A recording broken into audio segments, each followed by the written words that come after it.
Hi and welcome here on perosini.com, the wine show. And today, quite special episode. I have a really amazing guest here on my show, Aurelio Montes. Nice to have you here.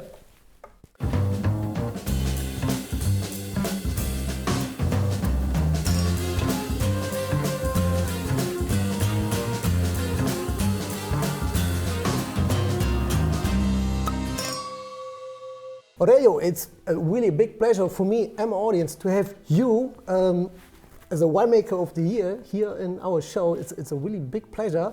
And it's now, maybe it sounds a little bit crazy for you, but can you give us a little backup for the, let's say, 5% of the wine drinking people who don't know you? Yes, of course. Well, first of all, I studied enology in Chile at the Catholic University. Long ago, of course, and then I worked for 15 years, for independent companies as a winemaker, as a chief winemaker. And after 15 years of working, as a winemaker, I decided to start my own business because I realized that Chile had the chance to produce amazing wines, outstanding wines, and no one in Chile was doing that. So we're talking about especially what time specific? Explicit? Well, I'm talking about the mid-80s. It was in 1988, roughly. 1988. So I decided to start on my own, trying to put Chile's, image in a better position in the world trade. And I started with three other partners. We started producing top quality wines that Chile, of course, was not producing at that time, because they were scared of the competition that they would find in the international market, coming from Italy, from Germany, from France, from Spain. But we had no fear, and we just started, and we did it, and the world was totally prepared to receive premium wines from Chile, and we succeeded, and we are now one of the important. Yeah, actually, a compliment, for your brand, Montes, it's let's say known for example, like Antinori, Italy, Penfolds, Australia, and really big brand. Yeah, you can say you're quite successful man. But now, because this year you will celebrate let's say 30 years of Montes, let us talk about a little bit of your about the past before we go into the future. Because I was really curious about is that, well, you studied agriculture, like me, but obviously you choose different, you make different decision because you end up doing your own wines. And because I don't see you blogging in the internet. So I want to start to you mentioned already. You started Montes Wine. Actually, in the beginning, it was named Discover Wines. Discover Wines in the beginning. With 3 other partners. That's correct. Can you describe a little bit the situation? This is quite interesting for me. Well, and I think for the audience too. Of course, yeah. Of course, when I started with the idea of producing top wines, I didn't have a penny in my pocket. I was the father of a long family. Really important to know that, 5 kids at home. Yeah. So I didn't have, financial resources. I'm not coming from a rich family. So I decided that to make it happen, I needed some important partners. Yeah. So I invited 3 other partners, Douglas Murray, Mr. Vidaurre, and Mr. Pedro Grand, that they covered different, qualifications in the area. I was the winemaker, Alfredo Vidaurre was the financial man, Douglas Murray was the marketing man, and Pedro Grand was the engineer. So you were more like a gang. Yeah, so at the end, the puzzle came all together in a very good way. Each one covering a different parcel of the business. Yeah. And there we started with not a penny, as I told you, in our pockets, but with a lot of passion, with the convincement that we could do good things. I have been traveling by those days already a lot around the world, so I knew what the world was demanding. And my partner Douglas Murray, who was the most talented marketing man, he also worked for more than 10 years in Spain in the wine area. So we had the expertise, we had the passion, we had the willingness, we had everything to go forward. And then we decided to start, pretending that it was going to be a very small project for retirement. When we become old and so on. And suddenly we found out that it was much more than that. And we went beyond our projections, and we went far beyond. Beyond dreams, but it was a dream that we never expected, so we have to adapt ourselves to the speed that was going on that we didn't we were not expecting to happen. So it was a happy problem. Okay. And here we are. Well, after launching, let's say, your first premium wine, which was Montes Alpha Cabernet Sauvignon. That's correct. We're talking about the first vintage was 19... The first vintage was 1988, actually, when we started, because, we had some wines already prepared. Yeah. Okay. So when we started the company, we started, promoting our wines, and the first shipping was maybe in 1989 or 1990, and we shipped the Montes Alpha 1988. So let's concentrate today on these 3 wines we have here in front of us, which is your, let's say, now your flagship wines actually. And the first wine was Montes Alpha M, which was launched in 1996, the first vintage. That's correct. Okay, so give us an idea about what was the difference back in the days between this wine and Montes Alpha Cabernet Sauvignon. So this was more like a cru? Yeah, well, this was a challenge. Selection? No, of course, always you have the challenge of going forward, of stepping, higher and higher in life and in winemaking. Too. Yeah, as well, the hillside. So we decided that we could have a better wine than the Montes Alpha. Okay. Being very tough in our selection of what grapes to use, what parcels coming from from the slopes, hillside, fruit. And we prepare the wine very, very specially. Okay. We work the vineyards in a different way with lower yields, work in the canopy and so on. Yeah. So at the end we achieved a very high quality wines in all the 4 varieties that are involved there, which is Cabernet Sauvignon, Cabernet Franc, Merlot and Petit Verdot. Yeah. So the 4 varieties we worked them, with devotion, a lot of tender loving care. And the wines were, of course, better than the Montes Alpha. And then in addition to that, we did an extra timing in the oak barrels and an extra timing in the bottle. So at the end, if you taste both wines, you can easily perceive, the quality, being the 2 of them very good, the M, it's extra good. Extra good, okay. So before we're going to taste these wines, first question, they come all from the same Apalta Valley, right? That's correct. So, and you have in the Apalta Valley, because you have 3 vineyards, 3 estates actually, and in the Apalta estates, where these wines are produced. Yeah. So, describe a little bit the situation, climate. Well, I started working in 1972, and my boss at that time, that was from Unduraga Winery, he told me to go to this little spot of land called Apalta that he didn't know. And there was only one small producer, a very small viticulturist, that had some grapes and he wanted to try them. So I went there, I was only 21 years old. So I went there, and as soon as I got into the valley, I fell in love with it. Because it's a half-moon shaped valley close by a river with the mountains behind. Yeah. So with my very little expertise by those days, I could feel, I could sense that there was something special in there. Okay. So I promised that sometime in my life I would have 1 square meter of that beautiful piece at least. Yeah. So the wine became a good wine. Then we kept on buying the grapes of this little producer. And when we started with Montes, I told my partners, I found a spot that no one knows in this country that we could get amazing quality out of it. This is crazy, like a treasure. So, you don't want to tell it's a very special geographical location. Yeah. And we bought a estate that was planted with pear trees. So we pulled out all the pear trees, we started plowing the land, and even we went up on the hillsides, and everyone was looking at us as crazy people. No one was planting hillsides. Okay. But we dared, and we were brave enough to do it. So we did plant, Cabernet, Merlot, Petit Syrah, and Cabernet Franc.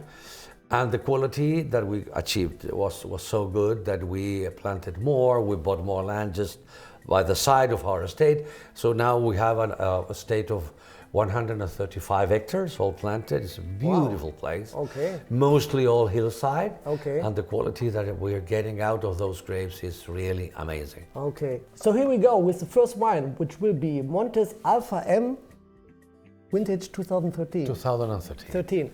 Okay. So Aurelio, please tell us a little bit about about the cuvée, about this nice wine. About the wine, yeah. Well, as I told you, the blend is built with an 80% of Cabernet Sauvignon.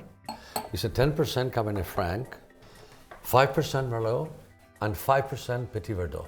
It's a typical Bordeaux blend. I wanted to challenge Bordeaux and to demonstrate that we could do wines as good as, left bank in La Gironde. Okay. So that's the composition of the wine. The wine stays for a year and a half, 18 months in oak barrels, 225 liters. Normally it's an 80% they are new barrels, okay, and a 20% they're second use barrels, not to overcharge okay, with oak flavors, the wine. And then it stays for a year. Before we're going to start to taste these wines, actually, normally, here in Germany or in Europe in general, let's say that South American wines are normally, considered to be quite bold, actually. Mm-hmm. What you can say about this, without now tasting these wines? You mean bold? They are round? Yeah, really rich, late harvested. Yeah, okay. Well, this wine is by all means very elegant. Yeah. It's a wine that it's got a power. It's a food wine, although it's not a blockbuster. It's not something too big. We take care a lot in achieving finesse more than strength. Okay. So if we go to the procedure, the color you can see it's not. It's not that dark. It's dark. Yeah, it's dark, but it's not overwhelming dark. It has a nice transparency too. Yeah? Yes, obviously. Then if you swirl the glass and you sniff it. Okay, let's dig it down. You will get a very, very, very nice and wow, extra finesse of this wine, in which you combine, the black currant of the Cabernet, a little absolutely, bit the tar of the yeah, Merlot, the softness of the Cassis, yes, of the Cab Franc, and then you get the muscles, a little bit of muscles and bones of the Petit Verdot. Well, and on the nose, it's really nice. It has, some let's say like sage, like rosemary, mm-hmm, nice herbs too.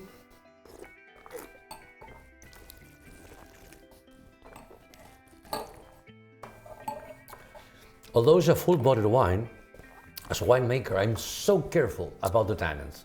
Ooh. The tannins must be soft, must be approachable, must be friendly. Yeah, but it has a really nice grip. It has like a skeleton with really nice backbone. It is a nice combo of black fruits, the spicy aromas too. And I really appreciate the tannins, the acidity and the grip. This is really well, I think the wine is in a perfect balance. You got the good alcohol, you got the acidity to match the alcohol, yeah, you got the softness and the approachability of the tannins. They're silky, they're, yeah, velvety on the outside. Of course, it's a food wine, yeah, and it's a very elegant wine at the end. Absolutely. And yeah, I think you're going definitely in this direction, like, okay, good wine has to be good all the time, right? But I think it's quite approachable, not quite approachable, it's super approachable, actually, by this moment, actually, and will age some years too, right? Absolutely. We have in our library wines from 1996, already, yeah, 20 years old, and they're still very alive and they're still holding well. So if I were to advise, a wine lover, you can keep this wine for 10 or 15 years with not a problem in your private cellar. Okay, just a few last questions. What means Montes Alpha YM? Because of Montes M. Let me know what the secret. The story is quite funny because one of our dear partners, yeah, was called, sadly he passed away about 5 or 6 years ago. He was called Douglas Murray. One of the of the beginners with me, and okay, and he was Scottish. So rest in peace. And it's hard to put a Scottish name in a wine. Well, Montes is Spanish, wine, so it was easy to put Montes, but Murray. Make Montes. Yeah, but Maro sounds maybe more like a whiskey. Yeah. So he said, well, I will never be able to have my name in the label. At least allow me to put the M of Murray. Well, I appreciate it. Really nice idea. So we have the M of Murray there. So here we go with the next wine, which will be Folly. Folly. Only Folly.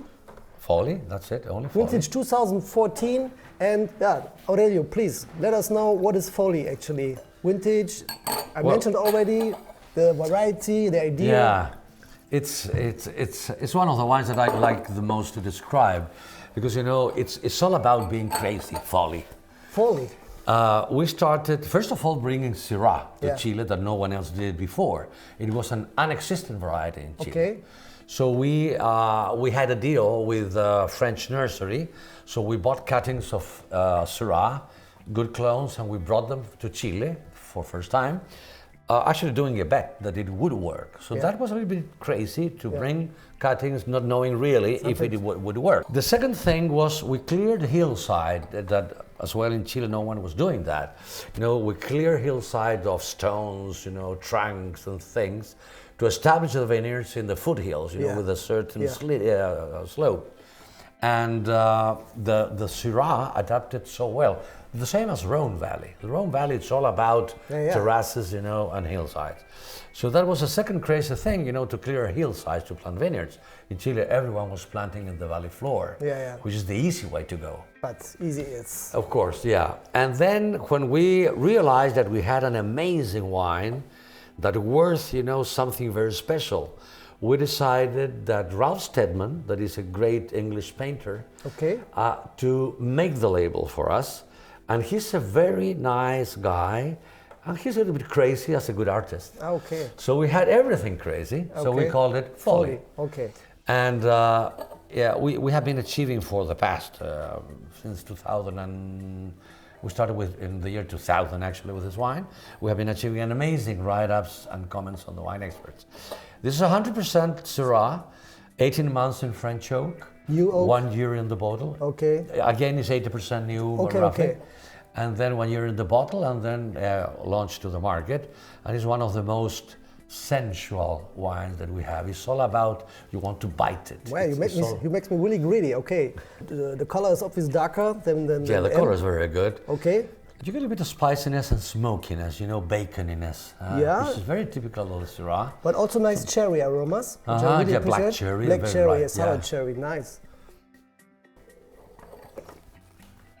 And then you put it in the mouth, and it's all about feeling your mid-palate. It's all about softiness. It's really harmonious. It's a wine that you want to bite it.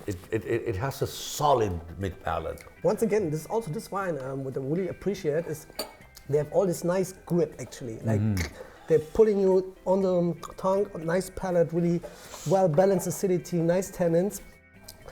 Quality, high quality tannins, but really approachable too. Wow. Yeah, it's all about balance, you know. The balance between the acidity, the phenols, the color, the alcohol. Everything is in a balance that makes it so nice. Yeah, your look seems to be really balanced too. This is pretty nice. Last wine for today will be Purple Angel, vintage 2015, which is not a Syrah, which is not a Bordeaux blend. Not a Cabernet. But which has a really nice variety. Tell about something about Carmenere. Or you say Cabernet. Cabernet, it's coming from Bordeaux, of course. When phylloxera devastated all the French vineyards. Actually, you never had phylloxera in Chile, right? No, we don't have any. This is crazy, just for the crazy wine people. Okay. So when France... Because it's too expensive to go there, right? Yeah, of course. Okay. Okay, sorry. So the French didn't like this variety because, you know, the climatic conditions of Bordeaux were not well suited for this variety. But some visionary Chileans took this variety to Chile. So it's a late ripening? It's a very late ripening. It needs more sun. It needs a little new world sort of climate. Okay. We have the Humboldt current, you know, and they got the Gulf Stream current, which is totally different. So it's a variety that was a little bit hidden for many years. Even we were a little bit mistaken, and we thought it was Merlot, and we find at some period in life that it was not Merlot. So we decided to separate all this variety totally from the Merlot. And we think it's an amazing thing. It's our flagship from Chile. Okay. But it needs very specific spots to be planted. It needs a very specific climate, you know, to grow in the season. You need to know when to pick it, how to vinify it, to get a real good one. And you know that.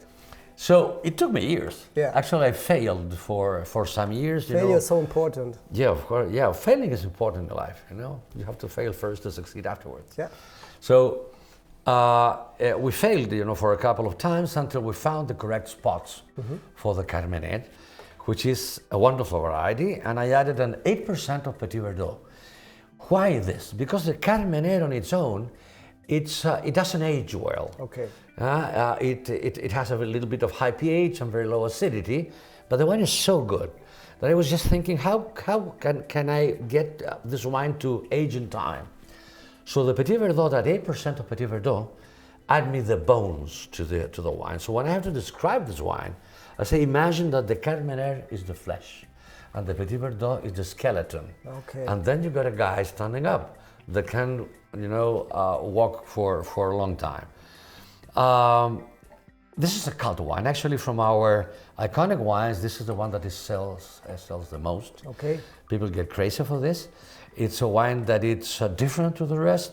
It's got layers of perfumes and aromas. Okay. It's a rather strong wine without being over strong. It's a food wine, of course, and we're never enough in stock for the demand that we're getting out of the world. So that's a very happy problem. Okay. That is a problem at the end. Okay, but actually you know how to make me greedy. Okay, Aurelio, let's go for the tasting. Again, really good color. Yeah, it's good. Well, purple. That's why it's called purple. Purple Angel. Yeah, it's purple. Wow. Yeah, all the wines are really straightforward. It's what I really like. Clean. Showing the fruit, and the character of the variety.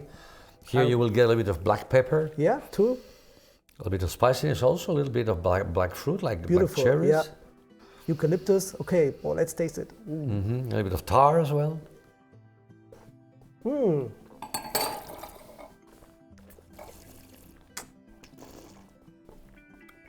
So elegant. So but it's quite inviting. Wow, it's super velvety on the palate. Well, I was told today while I was flying into Germany that it got 99 points.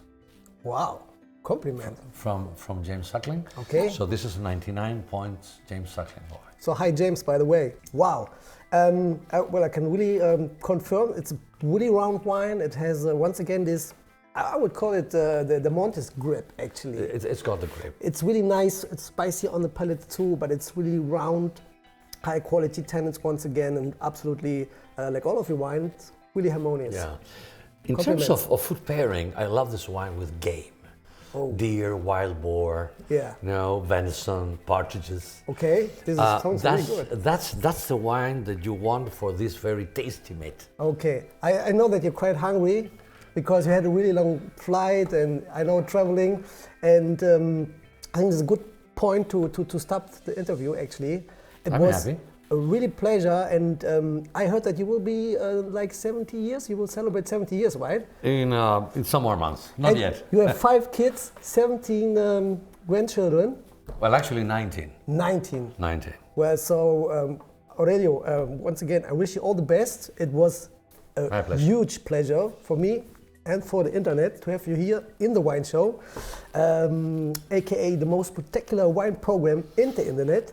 So my guest, this was the wine show for today. I really hope that you enjoyed it, and stay tuned and see you in the next video.